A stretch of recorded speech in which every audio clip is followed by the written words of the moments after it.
Sallallahu alaihi wasallam. Mudah-mudahan kita semua yang hadir ini nantinya fi yaumil qiyamah akan mendapat syafaat dari Nabi kita Muhammad sallallahu alaihi wasallam. Amin amin ya rabbal alamin.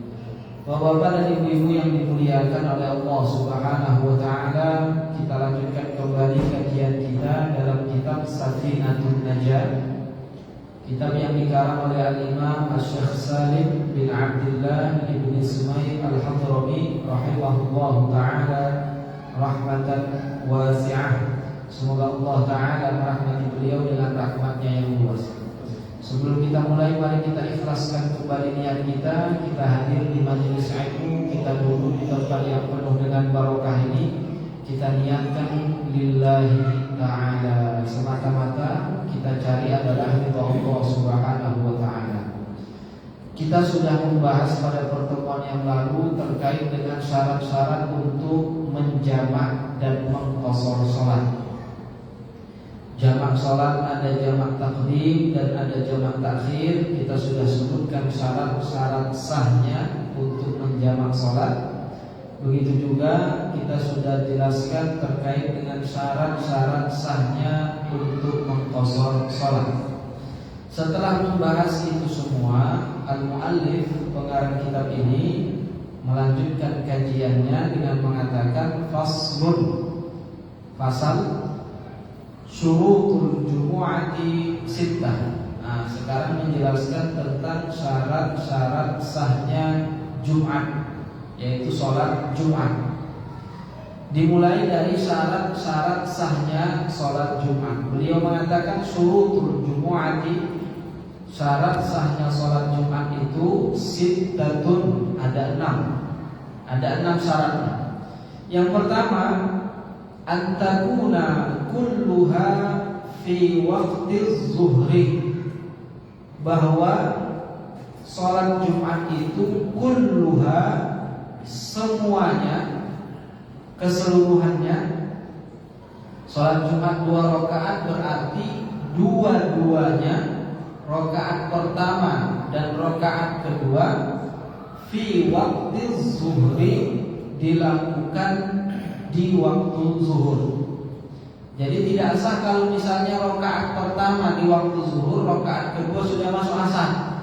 Ini maksudnya, ya, tidak bisa seperti itu. Semuanya ini sah dikatakan Jumat kalau dua-duanya, artinya rakaat pertama dan rakaat kedua pada sholat Jumat ini dilakukan di waktu zuhur. Makanya tidak ada biasanya orang yang sholat Jumat itu di akhir waktu, kan enggak. Nah, sholatnya di awal waktu semua. Ya, nanti khawatir nanti lewat waktunya. Kalau sudah lewat enggak sah. Tetapi juga tidak boleh melakukan sholat Jumat ini sebelum masuk waktu zuhur. Sebelum masuk waktu zuhur dia udah mulai azannya sebelum zuhur. Ya enggak boleh. Harus setelah masuk waktu zuhur. Itu kan azan yang dilakukan kan 2 kali. Azan pertama dan azan kedua. Azan pertama dan azan kedua juga dilakukan setelah masuknya waktu zuhur. Bukan karena azannya 2 kali berarti yang pertama sebelum zuhur, yang kedua setelah masuk waktu zuhur, bukan. Dua-duanya setelah masuk waktu zuhur. Terkait dengan azannya 2 kali, ya, kalau ada yang bertanya di masa Rasul azannya 1 kali, ya, kita katakan azan 2 kali itu dilakukan di masa Sayyidina Utsman ibnu Affan. Sayyidina Utsman ibnu Affan mengatakan bahwa azan Jumat mulai sekarang dilakukan 2 kali. Ada azan pertama dan ada azan kedua. Beliau menambah 1 kali. Dan ketika itu tidak ada di antara sahabat lainnya, ketika itu masih banyak para sahabat, tidak ada di antara sahabat lainnya yang mengingkarinya. Gak ada yang membantah, gak ada yang mencela. Tidak ada yang mengatakan bahwa Sayyidina Utsman ini melakukan bid'ah. Gak ada. Sayyidina Ali masih hidup, ya. Sayyidina Ali tidak kemudian membantahnya. Begitu juga sahabat-sahabat lainnya yang terkemuka. Tidak ada satupun riwayatnya yang mengatakan bahwa Sayyidina Utsman gara-gara menambah azan itu dianggap menyimpang dari agama, nambah-nambah ajaran Rasul. Lah kalau seperti itu keadaannya, kalau kita sekarang ini mengikuti apa yang dilakukan oleh para sahabat dahulunya, dan itu tidak ada yang menentangnya, ya kenapa kemudian muncul sekarang orang yang menentangnya? Kan aneh Pak. Kenapa ada sekarang yang menentangnya? Apakah dia berani mengatakan Sayyidina Utsman itu sesat? Apakah ada yang berani mengatakan demikian? Apakah ada yang berani mengatakan Sayyidina Ali itu sesat karena menyetujui apa yang dilakukan oleh Sayyidina Utsman? Kan tidak. Tidak ada yang berani mengatakan demikian. Kalau begitu tidak ada salahnya kita mengikuti apa yang dilakukan oleh sahabat. Dan tentunya kenapa mereka tidak menentangnya? Karena apa yang dilakukan oleh Sayyidina Utsman bin Affan tidak bertentangan dengan syariat, tidak bertentangan dengan ajaran Rasulullah sallallahu alaihi wasallam.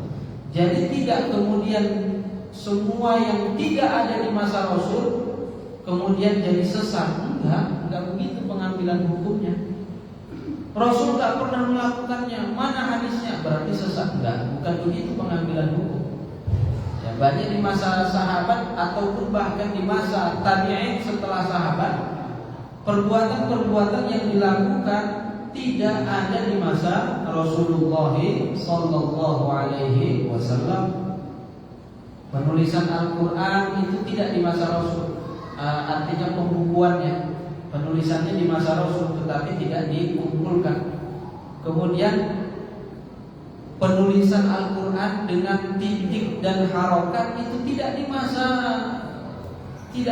sahabat, bahkan di masa tabi'in itu diberi titik, ya, itu diberi harokat.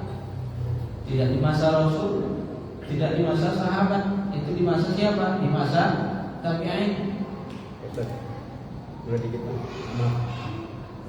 ada yang mengatakan bahwa Utsman bin Affan itu melakukan azan 2 kali. Karena waktu itu jamaah umat itu udah banyak sekali dan masa ramai, sehingga untuk memudahkan mereka cepat ke masjid pada pertimbangan itu. Menurut informasi itu betul? Ya, memang seperti itu diantara alasannya kenapa beliau memerintahkan untuk azan itu dikumandangkan 2 kali, karena sudah banyaknya kaum muslimin, sehingga nanti dikhawatirkan kalau 1 kali terlambat untuk melaksanakan sholat Jumat, maka dia dilakukan azan 2 kali. Dan apa yang dilakukan oleh Sayyidina Utsman ini tidak bertentangan dengan syariat, sehingga sahabat-sahabat lainnya tidak ada yang mencelanya, tidak ada yang mengkritiknya, mengatakan sesat ini, bid'ah ini, kan nggak ada kan? Nggak ada yang melakukan demikian, sehingga tidak salah ketika orang-orang setelahnya mengikutinya. Tidak salah, tidak ada salahnya kemudian kita mengikutinya. Kalau ada yang tetap melakukan sekali, ya monggo silahkan. Tidak kemudian dibatalkan itu azan yang sekali, ya, tidak kemudian disalahkan azan yang sekali, silahkan mau azannya sekali atau azannya 2 kali. Tapi jangan kemudian mencela orang yang melakukan azan 2 kali, dikatakan bid'ah, sesat ataupun semacamnya. Ya. Kembali kita kepada syarat sahnya sholat Jumat, bahwa semua sholat itu, semua rangkaian sholat Jumatnya ini dilakukan pada waktu sholat zuhur. Begitu juga kemudian ada yang bertanya ini, ada nggak qobliyah Jumat, ada nggak ba'diyah Jumat?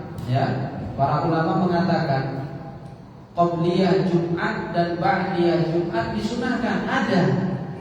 Bukan ini kan yang ada kan qobliyah zuhur, adanya ba'diyah zuhur. Jumat nggak ada itu hadisnya, ya. Nggak ada itu hadisnya. Para ulama mengatakan ini Jumat, orang yang sholat Jumat tidak lagi sholat zuhur. Apakah kita sholatnya 2 kali, Pak? Jumat iya, zuhur iya. Kan nggak kan? Yang sholat Jumat tidak lagi sholat zuhur. Artinya gugur itu kewajiban zuhur kalau dia sudah sholat Jumat. Bahkan orang yang nggak wajib Jumat pun perempuan. Wajib Jumat nggak perempuan nggak wajib Jumat. Tapi kalau perempuan ikut sholat Jumat, dia nggak wajib lagi sholat zuhur. Gugur kewajibannya. Jadi ini Jumat ini berada pada posisi zuhurnya. Keumuman hadis bahwa sholat disunahkan sholat sebelum sholat fardu dan setelahnya itu berlaku pada sholat Jumat karena dia menempati posisi sholat zuhur. Keumuman hadis itu berlaku, ya, keumuman hadis pada sholat Jumat dan pada sholat zuhur itu berlaku pada sholat Jumat. Jadi tetap ada yang namanya qabliyah Jumat, ada ba'diyah Jumat. Kemudian syarat yang kedua, wa an tuqama fi khitwatil balad. Salat Jumat ini sah dilakukan fi khitwatil balad, berada di dalam batasan al-balad. Balad itu kalau dia ruang lingkupnya kecil biasanya disebut namanya kampung. Kalau dia banyak besar disebut namanya kota, kan itu. Maksudnya apa? Al-balad ini tempat di mana di sana ada pemukiman warga, ada rumah-rumah manusia. Ini kumpulan dari rumah-rumah manusia ini, ya. Kalau dia nggak banyak, kecil, disebut namanya kampung, kan itu. Tapi kalau dia besar, seperti di tempat kita ini, ya, banyak warganya, disebut namanya kota. Nah, sholat Jumat ini boleh dilakukan, sah dilakukan jika dia berada di dalamnya, di dalam kampung atau di dalam sebuah kota. Berarti tidak sah kalau Jumat itu dilakukan di luar batasan wilayah kampung ataupun kota, di tempat yang nggak ada di sana rumah penduduk, nggak ada di sana rumah orang, ya, di hutan belantara atau di gurun pasir, begitu Bang. Nggak sah. Kenapa? Karena bukan tempat pemukiman warga. Sah dilakukan Jumat itu jika dia dilakukan di dalam pemukiman warga. Apakah dilakukan di sebuah masjid atau tidak di dalam masjid? Misalnya di lapangan, boleh nggak? Boleh jika lapangannya itu berada di dalam kampung atau kota. Nggak boleh dilakukan di lapangan jika lapangannya itu sudah tidak lagi dalam kampung, di luar kampung, Pak. Jadi di kampung nih, misalnya nih, semeja ini misalnya kampung ini. Nah, di sana udah nggak kampung lagi, udah hutan. Kemudian di sana ada lapangan besar, tapi sudah di luar batasan kampung, udah nggak ada lagi rumah di sana. Di sana ada lapangan besar. Kemudian orang keluarga ini karena banyak mungkin ya, mereka keluar dari kampung mengadakan sholat Jumat di sebuah lapangan yang lapangan itu sudah berada di luar dari batasan kampung mereka. Udah nggak ada di sana kampung, hutan di sana. Mereka melakukan sholat Jumat di sana. Apa hukumnya? Tidak sah. Jadi tidak menjadi syarat Jumat itu harus dilakukan di sebuah masjid. Enggak. Boleh tidak di masjid, di lapangan boleh. Karena banyak misalnya nggak muat masjidnya, belum juga dibangun masjidnya, ya. Akhirnya memutuskan untuk sholatnya di luar masjid, pergi ke lapangan misalnya. Boleh tidak? Boleh, sah.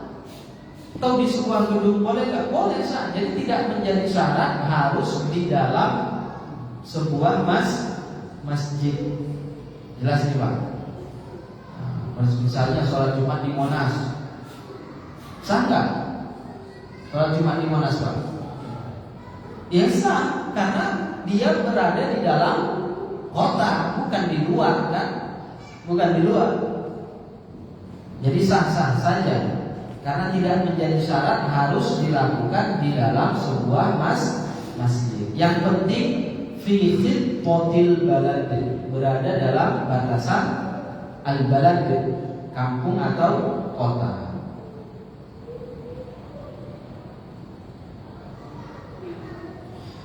Syarat berikutnya, ya, terkadang ada, misalnya di gurun-gurun pasir gitu kan, orang-orang Arab itu sebagian mereka ada yang tinggal di gurun-gurun pasir. Mereka tinggalnya bukan sebuah rumah permanen, itu kemah-kemah begitu mereka tinggal. Ya, tinggal di sebuah kemah-kemah, tidak bangun rumah. Nah, yang dimaksud di sini yang kita katakan al-balad, kampung atau kota, itu adalah pemukiman warga, rumah-rumah manusia yang rumahnya itu rumah permanen. Apakah terbuat rumahnya itu dari batu dan semen, atau rumahnya itu terbuat dari kayu atau bahkan bambu. Ya, yang penting rumah permanen gitulah. Bukan semacam kemah. Bukan semacam kemah. Kalau misalnya ini satu wilayah ini banyak orang yang tinggal di sini, tapi tinggalnya berkemah-kemah itu, bukan bangun rumah, mereka kemah-kemah. Dulu orang Arab kebiasaannya begitu. Mereka tinggal tidak di sebuah rumah, mereka cuma pakai kemah-kemah aja. Ya, nanti bosan mereka di situ, pindah mereka ke tempat yang lain. Ya, atau biasanya mereka tinggalnya itu di tempat-tempat yang ada mata airnya. Ya, nanti kalau misalnya mata airnya itu habis kering, mereka cari lagi, pindah lagi mereka ke tempat yang ada mata airnya. Nah, ini mereka, karena mereka pindah-pindah begitu, memudahkan bagi mereka. Kalau rumah mereka semacam kemah, kalau rumah mereka permanen kan sulit Pak, pindah di mana mau potong itu rumahnya itu kan, sulit. Ini kalaupun misalnya ini satu kampung ini mereka tinggalnya berkemah-kemah itu, walaupun mereka jumlahnya banyak sampai 1.000 orang misalkan, kemah semua sampai 1.000 orang. Nah, ini nggak bisa mereka mendirikan Jumat, tidak bisa mendirikan Jumat di situ. Mereka wajib Jumat ke kampung sebelah yang dekat dengan mereka. Adapun mereka sendiri tidak bisa mendirikan Jumat. Kenapa? Karena mereka dikatakan di luar dari kampung yang dimaksud. Kampung yang dimaksud tadi adalah bangunan rumah-rumah manusia yang permanen sifatnya.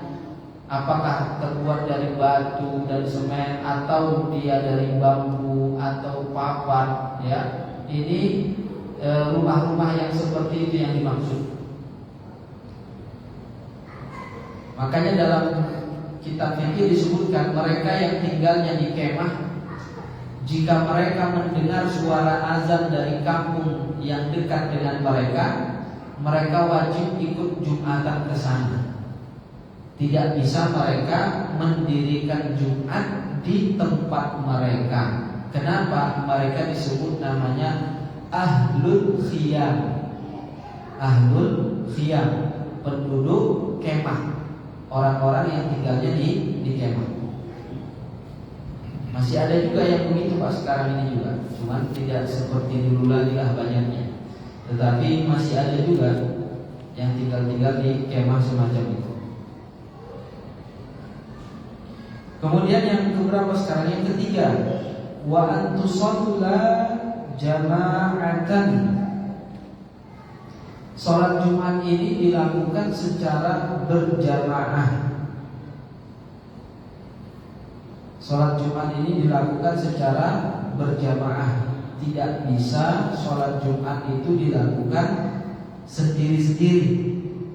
Makanya dalam niat pun wajib dia niat berjamaah saat takbiratul ihram. Kalau dia jadi imam, wajib dia berniat menjadi imam saat takbiratul ihram. Kalau dia jadi makmum, dia wajib berniat menjadi makmum saat takbiratul ihram. Karena sholat Jumat ini tidak seperti sholat zuhur.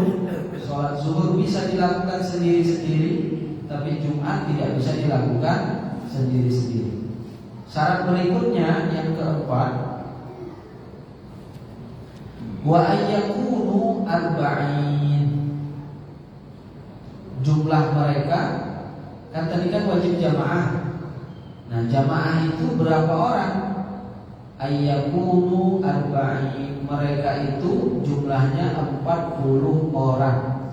Ini 40 orang yang minimal jumlah mereka 40 orang termasuk imamnya. Jadi jamaahnya 39 ditambah satu imam menjadi 40. Tetapi hati-hati kalau jumlahnya pas 40 orang, Pak. Pas misalnya ini 40 orang, nggak boleh ada yang batal satu. Jadi kalau batal satu, batal semua. Misalnya pas lagi sholat ada yang batal sholatnya, buang angin dia. Berarti jamaah ini jadi berapa ini, Pak? Jadi 39 kan? Ya makmumnya jadi 38. Dengan imam satu jadi 39. Berkurang, nggak sampai 40. Apa hukum sholatnya? Nggak sah semuanya. Makanya ada pertanyaan ini. Dia yang batal sholatnya, tapi orang lain ikut batal semua sholatnya. Sholat apakah itu?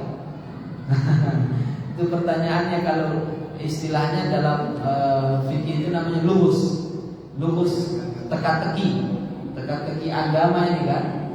Nah, bukan teka-teki silam. Teka-teki agamanya, sholat apakah jika satu orang batal sholatnya, batal semua sholat orang lain. Orang lain batal semua sholat. Ini sholat Jumat yang jamaahnya pas 40 orang. Jika satu orang batal, maka batal semua sholat Jumat yang lain. Ya, gara-gara satu orang. Jadi kalau nanti sholat Jumatnya 40, diingat-ingat, bapak-bapak, kita jumlahnya ini cuma 40 ini pas ini. Nggak boleh satu ada yang batal ya. Kalau satu batal, semua sholat kita batal. Ya, potong lagi. Silakan. Masalah jumlah 40 kan, ya ini umum lah ya. Itu mazhab satu. Kalau mazhab yang lain mereka, jadi itu bukan, supaya ada pencerahan Pak ya. Iya. Kita ini baik. Nah, dalam mazhab Imam Syafi'i yang masyhur disebutkan itu jumlahnya 40 orang minimal. Sehingga jika jumlahnya kurang dari 40, maka tidak sah sholatnya. Di luar mazhab Imam Syafi'i ada yang mengatakan nggak sampai 40 orang. Bahkan bilangan terkecil dalam mazhab Imam Abu Hanifah atau dalam mazhab Imam Malik menyebutkan bahwa minimal Jumat itu cukup dilakukan 4 orang saja. 4 orang sudah cukup. Ini di luar mazhab Imam Asy-Syafi'i. Tapi dalam mazhab Imam Syafi'i tadi berapa? 40 orang. Ini dalam semua kitab fikih yang begitu disebutkan. Ya, karena memang begitu ajarannya dalam mazhab Imam Syafi'i. Dan kitab kita ini yang kita pelajari juga dalam mazhab Imam Asy-Syafi'i. Tapi ya alhamdulillah di kita ini tidak kekurangan orang kalau Jumatan kan gitu. Namun terkadang ada hal-hal yang mendesak sifatnya di luar kebiasaan, di luar dari apa yang kita biasa lakukan. Terkadang terjadi yang seperti itu. Nah, kalau misalnya terjadi seperti itu, bisa kita ambil pendapat yang tadi, yang mengatakan bahwa nggak perlu 40 orang, ya, di luar mazhab Imam Asy-Syafi'i. Pendapat terendah mengatakan itu cukup 4 orang. Ini banyak pendapat kan. Ada yang mengatakan enggak, ya di atas 4 orang, tapi di bawah 40. Cuman kita sudah tahu nih, ya, terendah itu 4 orang sudah cukup. Ya, berarti kalau lebih dari 4 orang, ya sudah cukup menurut pendapat beliau. Tapi dalam mazhab Imam Syafi'i harus 40 orang. Nah, 40 orang ini ataupun yang 4 orang itu juga syaratnya apa?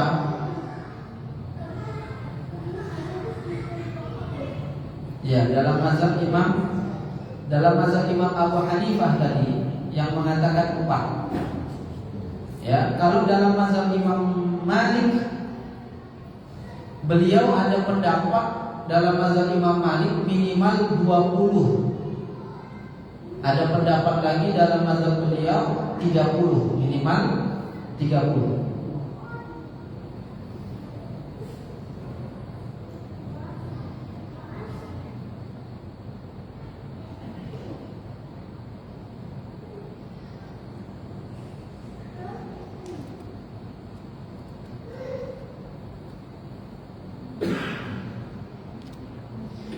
Mereka yang mengatakan 40 orang, atau yang mengatakan tadi 30, atau yang mengatakan tadi 20, atau yang bahkan yang mengatakan 4, seperti dalam mazhab Imam Abu Hanifah, itu memberlakukan syaratnya apa?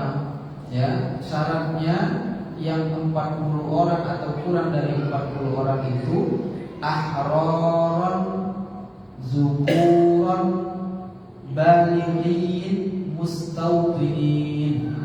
Nah, syaratnya mereka itu adalah ahrar. Ahrar itu merdeka, bukan budak. Jadi kalau seandainya ada budak, ya sekarang tidak ada kan? Tapi kalau seandainya ada budak ikut sholat Jumat, itu budak gak dihitung dari yang 40 tadi, atau gak dihitung dari yang 4 tadi itu, gak masuk hitungan dia. Yang masuk hitungan siapa? Yang merdeka. Kemudian yang masuk hitungan siapa? Zukuron, laki-laki. Berarti kalau ada perempuan yang ikut Jumatan, boleh gak? Boleh. Perempuan kalau mau ikut Jumatan boleh, sah dia sholat Jumat itu sah, sehingga dia tidak wajib mengulang sholat zuhur. Jadi kalau ada yang datang perempuan, ya jangan diusir Pak. Cuman kan masalahnya tempatnya, kan gitu kan, ada enggak? Biasanya kalau Jumat kan full di atas bawah ya. Nah, jadi nggak ada tempat bagi perempuan. Tapi kalau seandainya ada, ya monggo silakan. Nggak boleh kita usir. Nah, kalau perempuan ikut sholat Jumat, dia nggak masuk hitungan dari yang 40 tadi. Dia nggak masuk hitungan. Yang masuk hitungan laki-laki. Kemudian siapa lagi? Balighin. Yang baligh berarti merdeka, laki-laki dan sudah balik.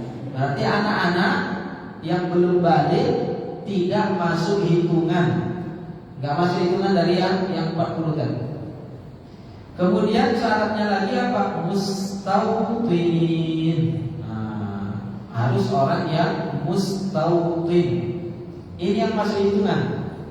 Mustawtin itu siapa? Mustawtin dikatakan mustawtin itu adalah orang yang tinggal di satu tempat, di satu daerah, dan tidak punya niatan untuk pindah lagi dari tempat itu.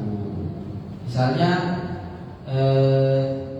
dia udah tinggal di sini, saya udah tinggal di sini, ya kalaupun meninggal di sini, nggak ada niatan untuk pindah. Ntar kalau pensiun saya mau pulang kampung, nggak ada niatan begitu. Sekalipun dia bukan penduduk asli sini, ya bukan orang Jakarta dia, bukan orang Betawi dia, bukan. Dia penduduk penduduk yang datang ke sini. Misalnya dia dari Jawa, atau dia dari Sumatera, datang ke sini, kerja di sini, ya kemudian karena dia sudah nyaman tinggal di sini, udah niatannya udah saya tinggal di sini aja. Anak-anak saya juga udah tinggal di sini, begitu kan? Nah, nggak ada niatannya. Ntar kalau saya udah pensiun, udah nggak kerja lagi, saya mau pulang kampung. Udah dibangunnya rumahnya di kampung sana, udah disiapkannya rumahnya di sana, ya tinggal nunggu pensiun aja dia pulang. Itu orang yang seperti itu niatnya berarti tidak dikatakan mustautin namanya, Pak. Walaupun dia sudah punya rumah di sini, gitu kan, anak istrinya di sini, tapi niatnya di sini tidak untuk tinggal netap selamanya. Dia hanya untuk sementara aja, sementara waktu dia kerjain, habis pekerjaannya dia pun pulang. Orang yang seperti ini apa namanya? Mukim. Namanya apa? Mukim. Jadi istilah dalam fikih itu ada 3. Ada namanya musafir, orang yang dalam perjalanan.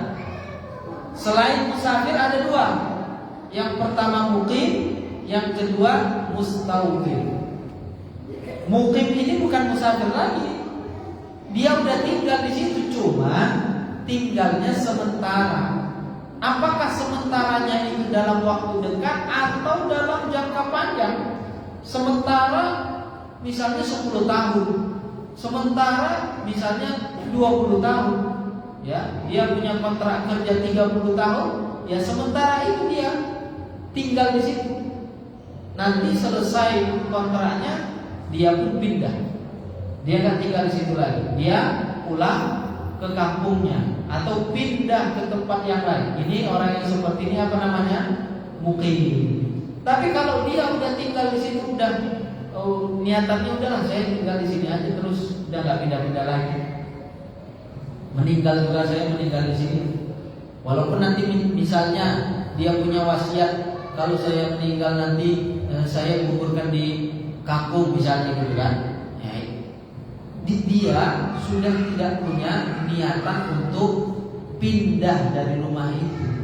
Itu disebut namanya apa? Mustautin. Nah, mustautin inilah yang menjadi syarat bolehnya orang-orang itu mendirikan Jumat. Ini misalnya dalam satu kampung ini kita pendatang semua. Pendatang semua. Kalau kemudian kita ini pendatang semua dan nggak ada yang mau tinggal tetap di sini, tapi pulang, ya habis kerjaan pulang semua, kosong ini semua. Nah, kalau seperti itu tidak bisa kita membuat Jumatan di sini. Terus nggak sholat Jumat, wajib sholat Jumat pergi ke kampung sebelah, ya Jumatan di sono. Adapun mereka nggak bisa mendirikan Jumatan di situ, nggak bisa buat Jumatan, karena tadi syaratnya apa tadi? Merdeka, laki-laki, sudah balik, dan mustautin, ya mustautin, tinggal tetap di tempat tersebut. Kemudian apa lagi? Syarat yang ke-5, wa alla tasbiqaha wa la tuqarinaha jumu'atun fi tilkal balad. Tidak boleh ada yang mendahuluinya atau membarenginya. Jum'atun, ada Jumat yang lain, fi tilkal balad, dalam satu kampung itu. Berarti tidak boleh ada 2 Jumat dalam satu kampung. Nasnya Imam Asy-Syafi'i, Al-Imam Asy-Syafi'i mengatakan tidak boleh ada 2 Jumat dalam satu kampung. Kemudian ya ashab Al-Imam Asy-Syafi'i menjelaskan apa makna dari perkataan Al-Imam Asy-Syafi'i. Maknanya, jika memungkinkan mereka melakukan 1 Jumat dalam satu kampung, maka tidak boleh ada 2 Jumat.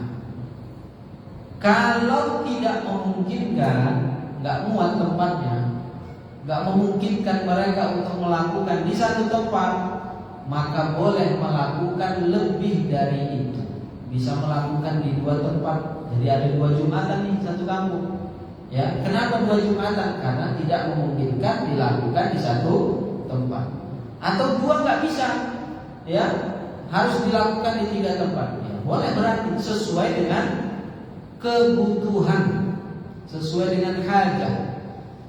Kalau cukup 1 nggak boleh 2, cukup 2 nggak boleh 3, begitu seterusnya. Sesuai dengan kebutuhan.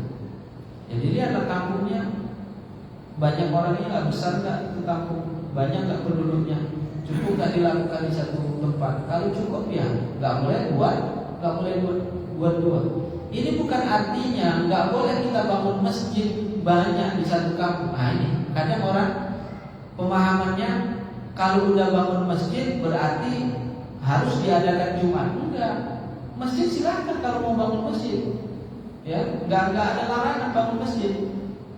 Jadi dalam satu kampung itu banyak masjid nggak masalah, tapi Jumatnya tetap di satu tempat misalnya. Kalau memungkinkan satu tempat silakan. Di masa Rasulullah SAW banyak tempat sholat. Di masa Rasulullah banyak tempat sholat. Ya, di sekitaran Masjid Nabawi itu dalam riwayat disebutkan ada 9 tempat sholat. Ada 9 masjid di sekitaran masjid tersebut.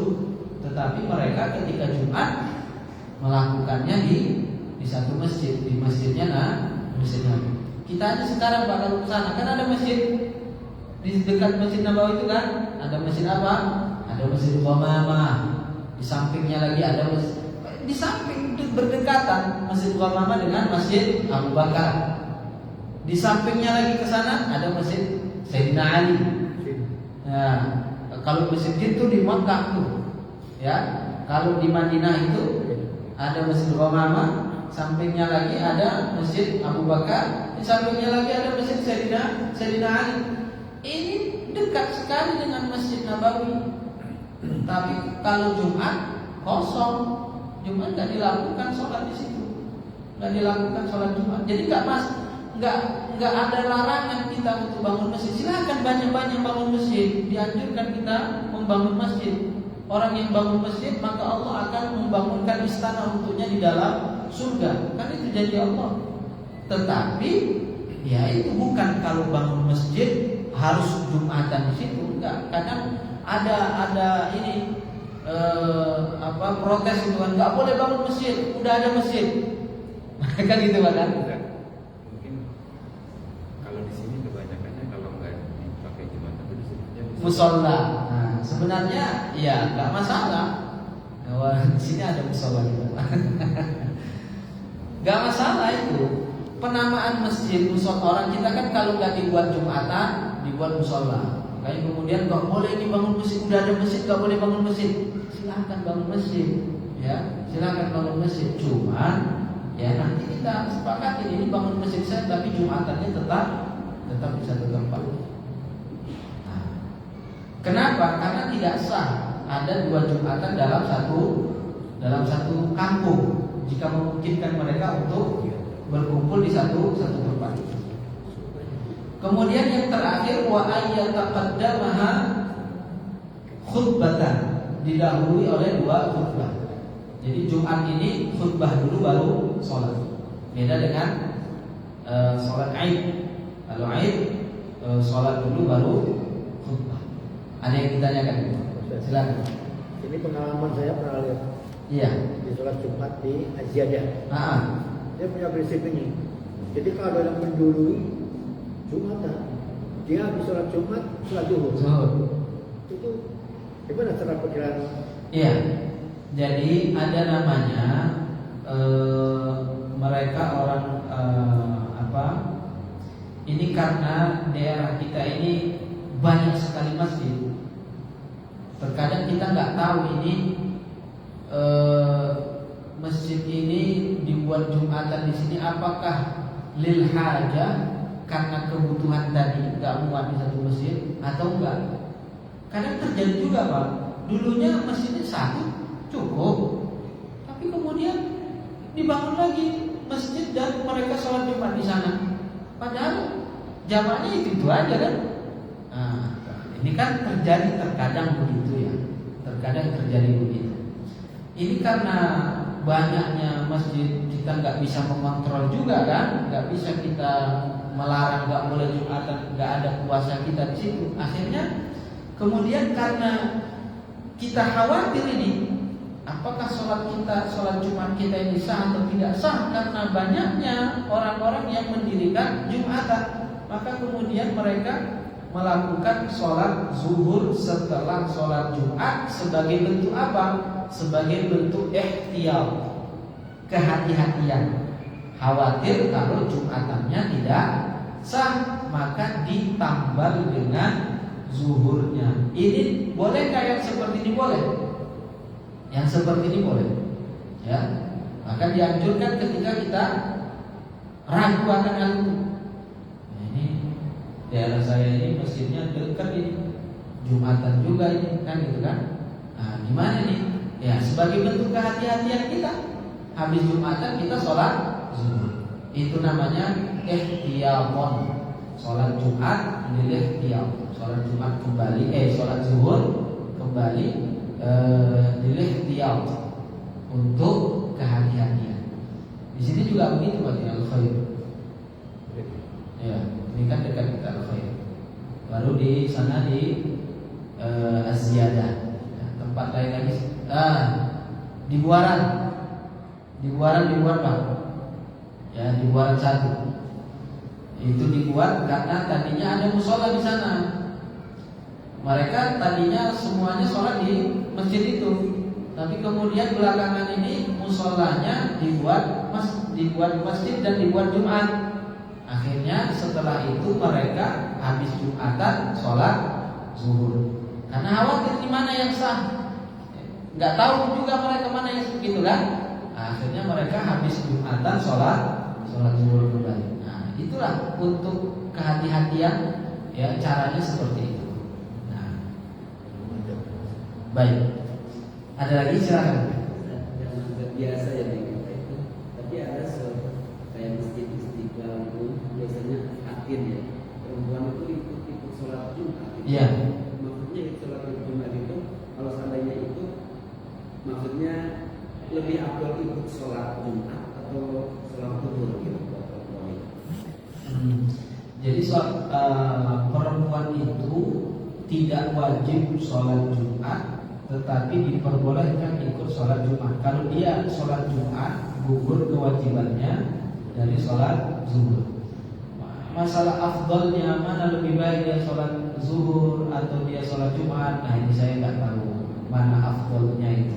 Ya coba. Ketika ikut sholat Jumat, tetapi dia bisa. Makanya kita katakan tadi, kalau di masjid ini kan karena tempatnya nggak muat, ya nggak ada tempat buat mereka, ya, mereka nggak bisa lah datang ke sini, ya. Tapi kalau tempatnya muat seperti masjid-masjid besar Istiqlal, ya, Masjid Atik bisa, karena tempatnya luas. Mereka mau ikut ke sana sholat Jumat, ya silakan, tidak dilarang. Baik, kita cukupkan dulu sampai di sini, ya. Mudah-mudahan bermanfaat. Mari kita akhiri seperti biasa, kita ucapkan tahlil dan sholawat kepada Nabi. La ilaha illallah. Allahumma shalli ala sayyidina